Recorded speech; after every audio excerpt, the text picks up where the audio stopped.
Plane plane এই যে paper copy পেজটা বা বুকের পেজটা, এটা একটা প্লেন যার দুটো ডাইমেনশন আছে। ভালো করে বোঝো, ডাইমেনশন মানে দুটো দিক আছে, দুটো ডাইমেনশন দিয়ে তাকে এক্সপ্রেস করা হয়। যেমন এই পেজটা, কপির পেজটা বা বইয়ের পেজটায় এইটাকে যদি আমি লেংথ বলি একটা সাইডকে, আর একটা সাইডকে আমরা উইথ বা ব্রেথ বলি, তাহলে দুটো আছে। বলবে স্যার এইটা তাহলে কি, এই লেংথের এটা প্যারালাল, তার মানে এটাও লেংথ, উইথের এটা প্যারালাল, তাহলে এটাও উইথ। বোঝা গেল? তাহলে এই পেপার প্লেন হচ্ছে একটা প্লেন, ঠিক আছে? এটা রেক্ট্যাঙ্গুলার কেন? এটা যে কোনো জিওমেট্রিক শেপেই তো হতে পারে, সার্কুলার প্লেন হতে পারে না? হতেই তো পারে, কিন্তু এর এরিয়া আছে, ঠিক আছে? এবার এদের a plane has length and breadth but no thickness, ঠিক আছে? এই এমনি যদি আমরা একটা প্লেন বলি, সেটা ইনফাইনাইটলি এক্সটেন্ডেড। তোমাদেরকে আমি এরপরে ক্লাসের পরে একটা দেখাবো সোলার সিস্টেমের পজিশনটা, তাহলে তুমি বুঝতে পারবে যে প্লেন কাকে বলে।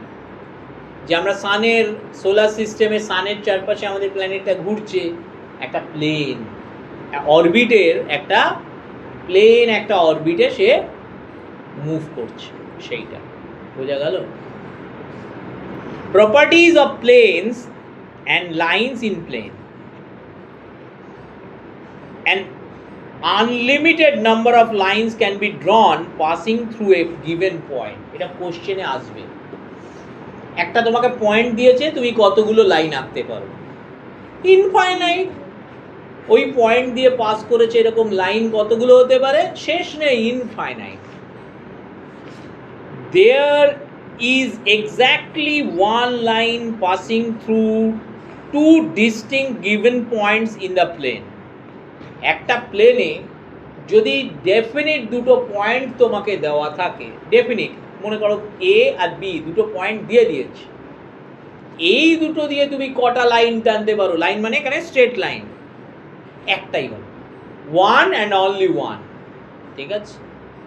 হবেই, একটা হবেই, এরকম না যে পারবো না, কোন দুটো পয়েন্ট দিয়ে আমি পারবোই না, না পারবো, দুটো পয়েন্ট পেলেই আমি একটা স্ট্রেট লাইন পাবো, কিন্তু অনেকগুলো পাবো এরকম নয়, ঠিক আছে?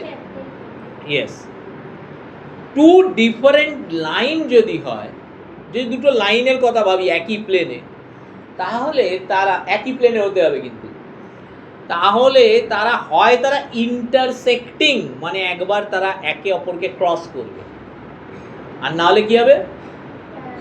প্যারালাল। ভেরি গুড, মানে কখনোই ক্রস করবে না। নিজেদের মধ্যে যে স্পেস, দুজনের মধ্যে যে স্পেস, সেটা সমান রেখে চলবে, কখনোই তারা মিট করবে না। মিট করছে মানে ইন্টারসেক্টিং লাইন, আর যে পয়েন্টে মিট করে তাকে কি বলে? Point of intersection. Intersecting line আর যে পয়েন্টে মিট করে তাকে বলে পয়েন্ট অফ ইন্টারসেকশন। বোঝা গেল? আর যদি তারা কখনোই ইন্টারসেক্ট না করে, তাহলে কি হবে? তাহলে প্যারালাল লাইন, যে যারা কখনোই মিলবে না। যেমন কপির এই দুটো লাইন, এই যে উইথ দুটো, এরা প্যারালাল লাইন, যতই বাড়াই না কেন যেদিকে খুশি, কখনোই মিট করবে না। বোঝা গেল? কোলিনিয়ার পয়েন্ট, কো মানে সেম, কো ওয়ার্ডটার মিনিং কি? সেম। তাই কোলিনিয়ার পয়েন্টস মানে কি? একই লাইনের উপরে পয়েন্ট, ঠিক আছে? কোলিনিয়ার পয়েন্টস মানে একই লাইনের উপরের পয়েন্ট। বোঝা গেল? আর কনকারেন্ট লাইনস, ভালো করে ভেবে শুনে দেখো, কোলিনিয়ার পয়েন্টস মানে অনেকগুলো পয়েন্ট যেটা একই লাইনের উপরে আছে, আর বলছি কনকারেন্ট লাইনস, অনেকগুলো লাইন যেটা একই পয়েন্ট দিয়ে পাস করেছে। তাহলে কনকারেন্ট লাইন হচ্ছে একটাই পয়েন্ট, অনেক লাইন সেই পয়েন্টটা দিয়ে পাস করেছে, এমন লাইনস যেগুলো all passing through a same point, তাহলে তাকে বলে কনকারেন্ট লাইনস। আর কোলিনিয়ার পয়েন্টস মানে অনেকগুলো পয়েন্ট যেটা একই লাইনের উপরে এক্সিস্ট করে। বোঝা গেল? ক্লিয়ার?